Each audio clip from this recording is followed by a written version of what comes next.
RRB, l'invité du matin. Bonjour Elisabeth Noir. Bonjour Nicolas. L'actualité politique ce matin avec notamment un retour sur les discussions qui se sont tenues à Paris puisque vous recevez Christopher Gigès pour en parler. Christopher Gigès, l'un des porte-parole des loyalistes, bonjour. Bonjour. Merci d'avoir accepté notre invitation pour revenir effectivement sur ces réunions qui se sont tenues la semaine dernière à Paris.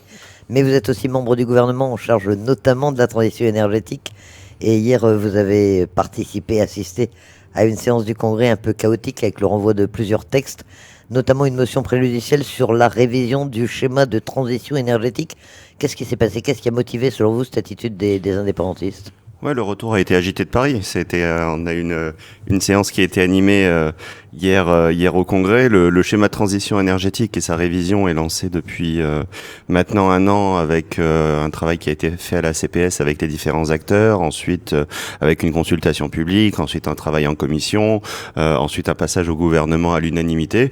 Et les indépendantistes hier se sont réveillés en disant on va déposer une motion préjudicielle parce qu'il est urgent d'attendre sur la transition énergétique et il faut qu'on se pose des questions en la matière. Enfin, moi, je déplore une attitude qui est purement politicienne. C'est un texte qui est porté par un loyaliste. Ça doit les déranger que un loyaliste fasse avancer des sujets, mais je pense que c'est pas le bon sujet pour faire de la politique politicienne. Enfin, ça veut dire quoi? Que les indépendantistes sont pour le maintien de centrales au charbon et de centrales au fioul. Enfin, il faut qu'ils aillent expliquer ça à leur population, mais je crois qu'ils sont dans une attitude qui est pas la bonne. Ils ont aussi refusé un texte qui permettait de prendre en compte les décalages de travaux liés aux augmentations de tarifs et ce qui va mettre en danger des toutes petites entreprises calédoniennes. Je crois que c'est de l'irresponsabilité. Et sur la transition énergétique, pour une fois qu'ils pouvaient avoir une forme d'indépendance, même si c'est une indépendance énergétique, ils sont passés à côté.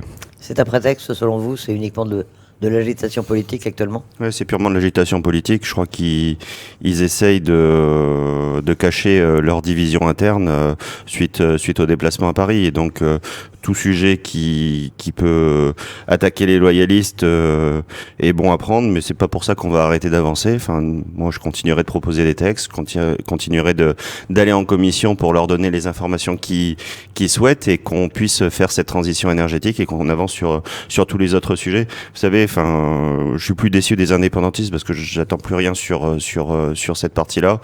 Ils avaient bloqué le gouvernement pendant des mois. Ils proposent pas grand-chose en termes de relance économique, en termes d'amélioration des comptes sociaux. Nous, on n'est pas dans cette dynamique-là. On considère que la Nouvelle-Calédonie a un potentiel économique, environnemental, humain qui est exceptionnel et la Nouvelle-Calédonie doit avancer. Et c'est bien ce qu'on compte faire. Vous aviez dit d'ailleurs que sur la transition énergétique, vous alliez continuer à avancer malgré ce retard pris par les textes hier. Hein. Oui, tout à fait. Enfin, c'est pas parce que le Congrès les élus indépendantistes du Congrès considèrent qu'il faut prendre du temps sur la transition énergétique que nous on va en prendre. Enfin, moi je suis élu pour travailler, je suis élu pour proposer des textes. Je crois qu'on a été pendant longtemps un très gros pollueur en Nouvelle-Calédonie avec des émissions de gaz à effet de serre par habitant extrêmement importants et donc il est urgent de ne pas attendre sur le sujet et je ne compte pas attendre sur le sujet. Alors les indépendantistes qui étaient absents à Paris, on le sait, la Première ministre a d'ailleurs déclaré que les échanges de la Convention des partenaires avaient été denses et fructueux mais incomplets en raison de l'absence d'une partie des forces politiques. Franchement, vous pensez qu'ils vont revenir autour de la table, les indépendantistes? Oui, je pense qu'ils reviendront autour de la table, mais ensuite, dans la logique de ce qui s'est passé hier au Congrès, ils demandent l'organisation d'un référendum. On le dit pas assez. Hein. C'est eux qui ont demandé l'organisation du référendum. Ils n'ont pas retiré la délibération qu'ils avaient eux-mêmes déposée. Ils y participent pas. Ils demandent l'organisation de bilatérales à Paris. Ils ont des organisations de bilatérales à Paris. Ils n'y participent pas non plus. Ils donnent l'engagement pourtant à Jean-François Carenco. Ils tiennent pas leur parole. Je crois que, il y avait des élus indépendantistes qui étaient autour de la table avec Jacques Lallier ou avec Richard Calloy qui représentait le CESE, mais qui est une histoire politique indépendantiste. Moi, je considère que aujourd'hui, et ce qui s'est passé à Paris, on a parlé non plus d'indépendance, parce que ça a été rappelé par le ministre de l'Intérieur. La question de l'indépendance a été traitée par le peuple souverain par 3 fois, donc la question n'est plus là. Mais je pense que les indépendantistes ne peuvent pas faire l'économie de venir discuter du quotidien des Calédoniens. Ça serait une faute politique. Ah, ils avaient demandé des bilatérales, ils n'y sont pas allés. En revanche, paradoxalement, les non-indépendantistes qui n'en avaient pas forcément demandé à l'origine en ont eu. Il y a eu une réunion jeudi dernier avec le ministre de l'Intérieur et le ministre chargé des Outre-mer. Ça servait vraiment à quelque chose parce que les deux ministres, Gérald Darmanin et Jean-François Carenco, connaissaient déjà vos positions. Oui, mais ça permettait de le rappeler. Vous connaissez mieux le comité des signataires que moi, et à chaque fois, là, c'est une nouvelle version convention des partenaires, mais il y a toujours des bilatérales qui sont organisées avec l'État pour dire les points qu'on souhaite aborder. Et là, je crois que ce qui était important.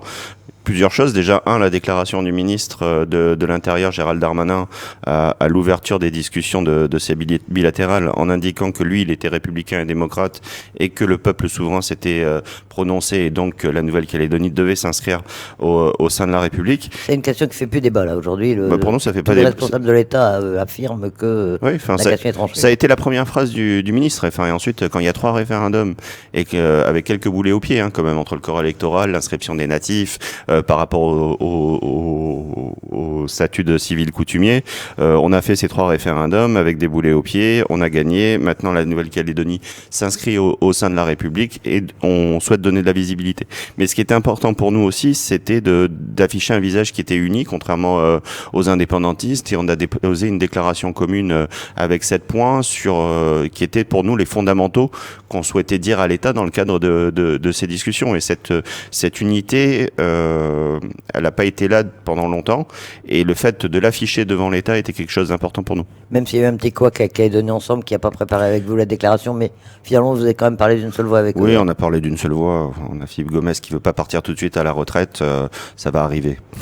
Alors le lendemain, c'était la convention des partenaires, le vendredi. On s'était un peu interrogé sur ce format, puisque ça associait des responsables politiques et aussi des représentants de la société civile. Finalement, ça a été efficace.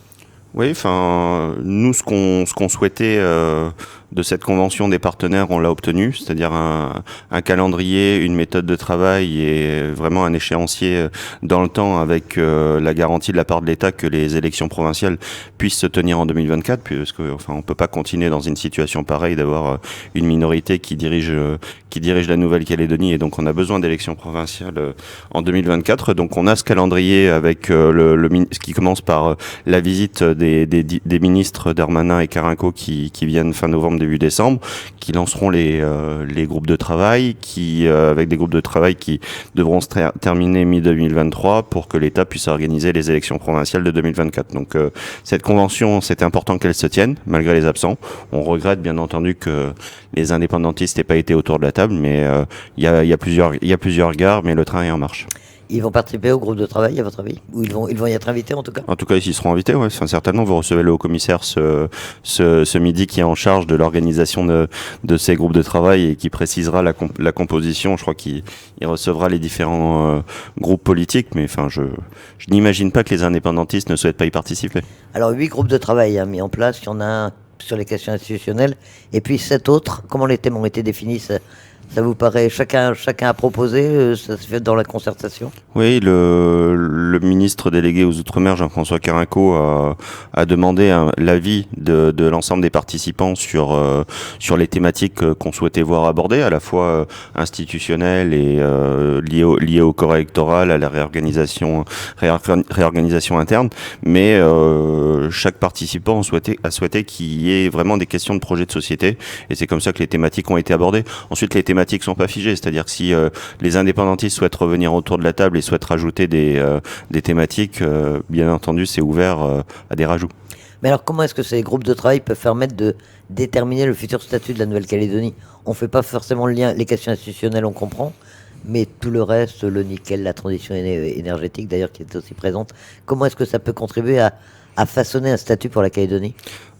On est sur, on n'est pas sur un statut purement institutionnel. On est sur un statut qui doit donner un nouveau cadre institutionnel à la Nouvelle-Calédonie. On a la chance en Nouvelle-Calédonie de pouvoir faire reset sur ce qui n'a pas marché, et donc de revenir sur le gouvernement collégial qui est aujourd'hui en fin de vie, davantage de compétences aux provinces. Mais il y a des choses du quotidien qui doivent être prises en compte sur la cohésion sociale, sur le développement économique, mais aussi donner de la visibilité. Je parle là sur la transition énergétique, sur la politique nickel. C'est pas nouveau qu'il y ait de la politique nickel dans les accords de la Nouvelle-Calédonie.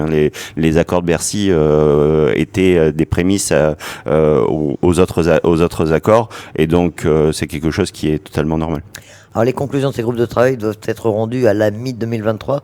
On a un peu de problème avec les calendriers ces derniers temps. Cette fois-ci, c'est un calendrier impératif pour faire ensuite les élections provinciales en mai 2024 et la révision constitutionnelle. Oui, ben, c'est le point sur lequel on a vraiment insisté. Enfin, il n'était pas question pour nous que les élections provinciales soient décalées. Enfin, en plus des élections provinciales avec un corps électoral, que l'on soit ouvert, ça a été une des conditions qu'on a posées sur la table. Mais ensuite, les groupes de travail, et je fais confiance au commissaire qui saura parfaitement mener ces derniers, ça doit pas être un lieu de café de commerce. Enfin, c'est les personnes qui devront être autour de la table devront apporter quelque chose de manière pragmatique, mais pas refaire le monde comme on peut souvent le faire. Mais ce calendrier de mi-2023, c'est impératif. Là, on ne peut plus changer. Ouais. On n'a plus de temps à perdre. Hein. On n'a plus de temps à perdre. Enfin, ensuite, on va commencer en décembre. D'ici juin 2023, je pense qu'on est en capacité d'aborder quelques sujets.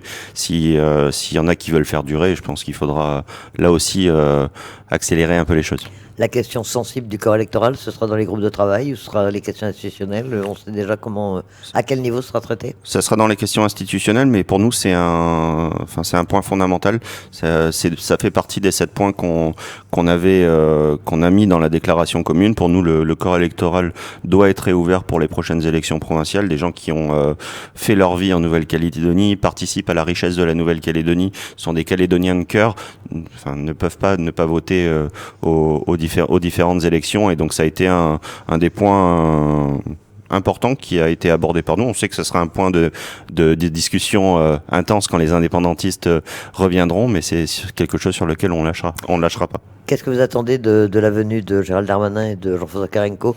Ils vous semblent impliqués dans le dossier calédonien, même si on sait qu'ils ont, notamment Gérald Darmanin, quelques autres gros dossiers à traiter actuellement? Ouais, mais je crois que Gérald Darmanin a une capacité de travail qui me rappelle beaucoup Nicolas Sarkozy. Donc je fais confiance à Gérald Darmanin pour être en capacité d'assumer l'ensemble de ses fonctions et notamment le sujet calédonien. Et on a senti vraiment sur ces bilatérales et sur la convention qu'il y avait vraiment une prise en main de la part de Gérald Darmanin sur le dossier calédonien. Et je m'en félicite parce que c'est une personne qui a des vraies convictions et une vraie force de travail. Ce qu'on en attend, c'est le début du calendrier qui a été fixé. Je crois que ça tenait à cœur aux deux ministres de lancer la machine. On peut dire maintenant que les discussions sur l'avenir institutionnel sont lancées, c'est ce qu'a déclaré la Première ministre, c'est effectif? Oui, on peut même dire l'accord de Nouméa est clos et on rentre dans une nouvelle page de l'histoire calédonienne. Christopher Gigès, l'un des porte-parole des loyalistes, merci d'accepter notre invitation. Merci à vous.